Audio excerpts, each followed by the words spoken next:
In this video, I'm going to be talking to you guys about one of the more rare Wicked Lasers units. This is going to be the Wicked Lasers Spider 2 GX 532 nanometer laser pointer. So this is a very old model. It's been long discontinued. This is one that I've had in my collection for a little while now. Some of you might remember I did the video on the Spider 2 in the blue version. This is the green version of that same laser. And this isn't necessarily a review. This is more of just an overview. I'm just basically talking to you guys about the information I have on the unit and some of the advertised specs, and then just showing you my unit. I definitely don't feel comfortable doing a review on this because the unit is so old, and I obviously got it in used condition. I didn't get it when it came out, so this is more of just an overview. And I don't know if you can see that little circle right there. That's the LED indicator light, which does not work on this unit. I have 3 Spider 2s, and I don't think the LED indicator light works on any of them. So that just goes to show this is a used unit. It's definitely far from new, but I would like to think that this one's still in very good condition. It has very minimal scratches on it. The host is in very good condition. The button's in very good condition. The lens is also in very good condition. Now, these came out sometime around 2007, 2008, I believe. I was able to use the Wayback Machine, the Internet Archive, to see the old product listing page from way back in 2007.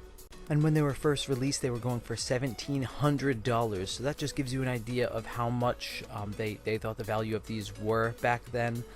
I wasn't necessarily in the laser hobby at that time, so I can't necessarily speculate on what else was in the market as far as competition, but yeah, these definitely went for a lot back then. They've been long discontinued.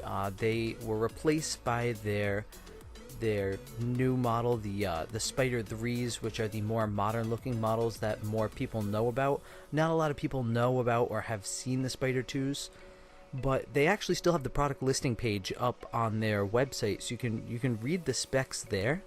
And I'm not going to read off every single one of those specs, but basically the host is aluminum. It is a 532 nanometer green DPSS.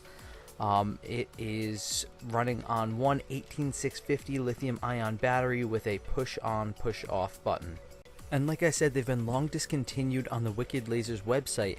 However, it seems that they still have some leftovers in stock that they're still unloading on their eBay seller page, which interestingly enough they're still selling or trying to sell for around the same price that they originally released them at 10 years ago, which is a bit crazy because laser technology has come a long way since then, and you can get a 100 milliwatt green laser for about $5. So I doubt they sell many of these at all. I did get mine on eBay, but I didn't buy it from this page. I bought it from another user that was selling it for a couple $100s, so you can scour eBay and find some here and there every now and then, but if you really needed one, you could always go to this link too, which I'll put in the video description. Now, although the host has several grooves on it that would lead you to believe it can be unscrewed in multiple areas, it can only be unscrewed at the very bottom where the tail cap is, and that's where you insert the battery.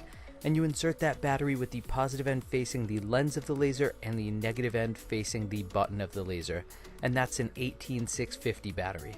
And you can see I have the laser activated right here. Now, you always have to make sure to use laser safety glasses that are properly rated for your laser when using any laser device. I'll put a link to some down in the video description for anybody who's interested in getting a pair. And that right there is the little LED indicator light that's supposed to be on when the laser is on, but over the years it probably just died out, as it did with my other 2 Spider 2 units. I'm going to show you guys some beam shots now in different lighting levels, starting with an indoor, pretty normal lit lighting level.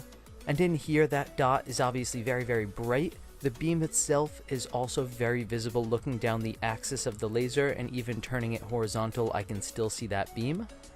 Moving on to a daytime outdoor setting, I'm still able to see that dot even from great distances of 200 feet away. I believe I measured that rock wall out to be around 200 feet away from where I'm standing. No beam visibility out here during the daytime, it's just too bright to see the beam, but that dot is still very visible at great distances. And that divergence, as with most DPSSs, is pretty good, pretty tight, even at long distance. And just moving on lastly to a almost completely dark room, you get very, very good beam visibility looking at it horizontally down the axis, and that dot is extremely bright.